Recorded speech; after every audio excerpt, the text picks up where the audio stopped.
Howdy friendos, my name is Stuart, and for today's MCU video, we're going to take a look at the most royal member of the Marvel cast, and that is T'Challa, otherwise known as the Black Panther, otherwise known as the King of Wakanda. To those that do not know, Wakanda is a fictional country in the Marvel Cinematic Universe that in its ancient past was struck by a meteorite of pure vibranium, a metal so ridiculous that calling it magic would actually be very appropriate. Vibranium can be weaved into clothing, forged into armor, shifted into computing components, synthesized into skin, turned into medicine, combined with plants to turn people superhuman. Listen, vibranium just might as well be called plot devicium. It just does whatever the writers want, alright? Shortly after the meteorite landed, 5 tribes united under one banner and ignored the rest of the world while they advanced through the tech tree like a Civ 5 speedrunner. The leader of Wakanda is the king and warrior known as the Black Panther, and the current Black Panther is the one who we'll be focusing on today. Our character today was born T'Challa and is the son of the last king of Wakanda named T'Chaka. He is introduced into the MCU during Captain America Civil War, where he was one of the representing diplomats during the signing of the Sokovia Accords. These were the accords to make superheroes illegal unless they worked for the UN or something. At his introduction, and during most of his screen time, T'Challa was dignified, noble, and by the books, but he is also kind, understanding, and fairly compassionate, and willing to come to talks rather than revenge. Until his dad was murdered, and I mean, that is actually pretty justifiable. Based on these personality beats, the behavior he exhibits in Black Panther, and just his overall reputation, I believe it would be completely appropriate to label T'Challa starting these movies as lawful good. And honestly, there isn't much else to say about Black Panther. He's pretty straightforward. And with all that out of the way, let's go.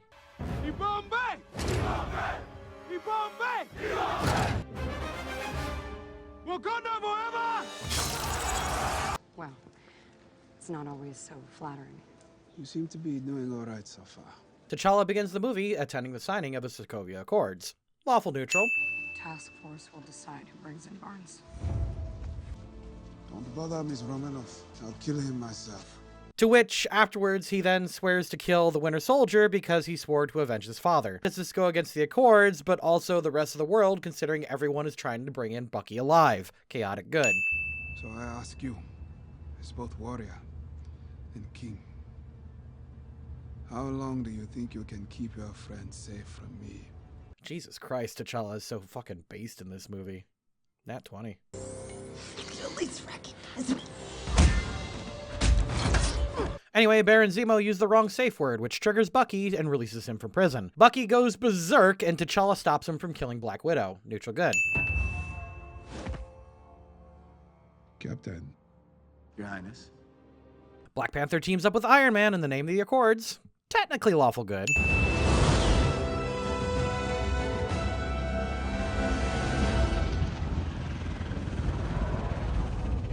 After Tony gets information about the whereabouts of the other Winter Soldiers, T'Challa follows him to Serbia where he corners Baron Zemo and prevents him from committing die so that he can face justice. Lawful good. Your friend and my father, they were both victims. If I can help one of them find peace. At the end of Civil War, T'Challa and the rest of Wakanda agree to watch over Bucky and keep him hidden and help him recover from his brainwashing. Chaotic good. Just don't freeze when you see her. What are you talking about? I never freeze. Black Panther the movie takes place immediately after the events of Civil War. In this moment, T'Challa interrupts Nakia's mission because he wants her to attend his coronation ceremony. Technically chaotic good, because he did save those people, and, you know, he's helping her out, blah, blah, blah, blah, blah, blah.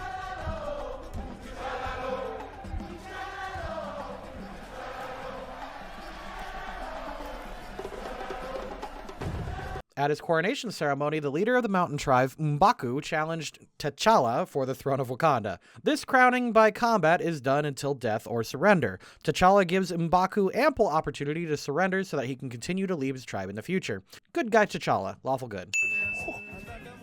Glory to Bastard. Is he still growing? Of course. It's funny how everyone complains about the rhinos, but they're actually the smartest bit of world building in the movie. Not to go all social studies teacher on you guys, but basically no advanced civilization can exist without domesticated animals. Yes, war rhinos are kinda silly, but I thought the domesticated ones were fine. Completely sound absorbent. Interesting. Guess what I call them? Sneakers. I love you, Shuri, you friggin' brat. Earlier in the film, Claw and Killmonger steal some vibranium from the British Museum and attempt to sell it back to the CIA. Black Panther promises not only to obtain the tool, but to also bring Claw in to face justice. They head to Korea to do so, and they succeed, pretty much. I see you took your time, didn't you? Claw then escapes thanks to Killmonger. Killmonger, I guess, catches T'Challa off guard and then he escapes. In the crossfire, Agent Ross was shot and T'Challa insists on taking him back to Wakanda for healing. Nobody likes this idea for a lot of reasons. The biggest one is that they are bringing an American spy to the most secret place in the world. While this is very noble, it is most definitely chaotic good. Great, another broken white boy for us to fix. Heh, I love Shuri. Check these out. Each one is for a kill. For no reason at all, I told X to show this clip. Take him away. Ungubani, Indingu Indidaka, Unyanaka Njobu. Huh?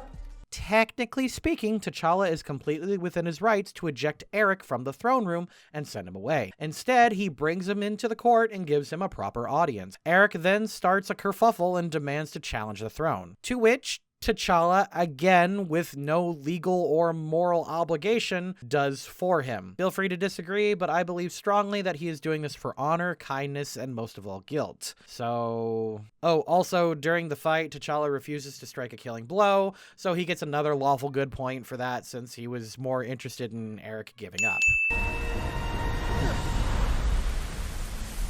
This does not work out for him. Iraq. Yo! I never yielded! Anyway, T'Challa survives, gets his powers back, and then re-challenges Killmonger as he sets out to, genocide all non-black people, I guess. Lawful good for T'Challa.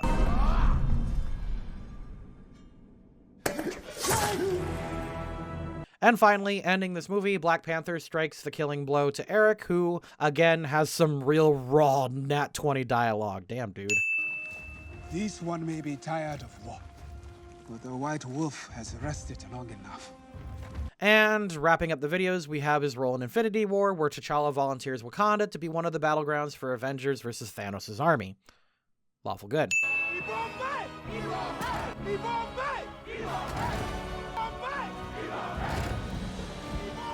And of course, the Nat 20 scene with Endgame, but T'Challa also gets one more lawful good where he takes the gauntlet from Clint and is a total fucking Chad. Nat 20 scene. Wakanda forever! Wakanda forever!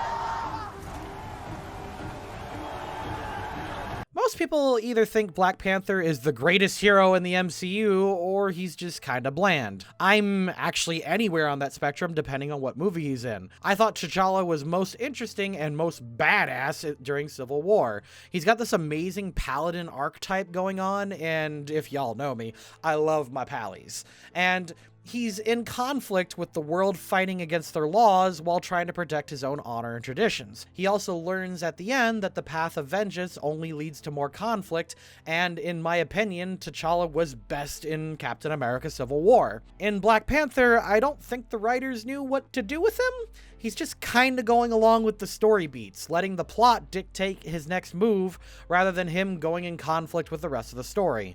If anything, T'Challa becomes a supporting character to Killmonger and the world building surrounding Wakanda rather than being his own person. And you almost forget that he's very much this pro-nationalist Wakanda first allegory that eventually adopts globalism and philanthropy at the end of the movie, because I think the movies also forget this, because during Infinity War and Endgame, even though Wakanda has been opened up to the world, quote unquote, it still seems pretty isolated, but I mean, they opened it up to the Avengers, so baby steps and all that. Otherwise, I still really like Black Panther, especially when you realize that Chadwick Boseman played the character while on chemotherapy.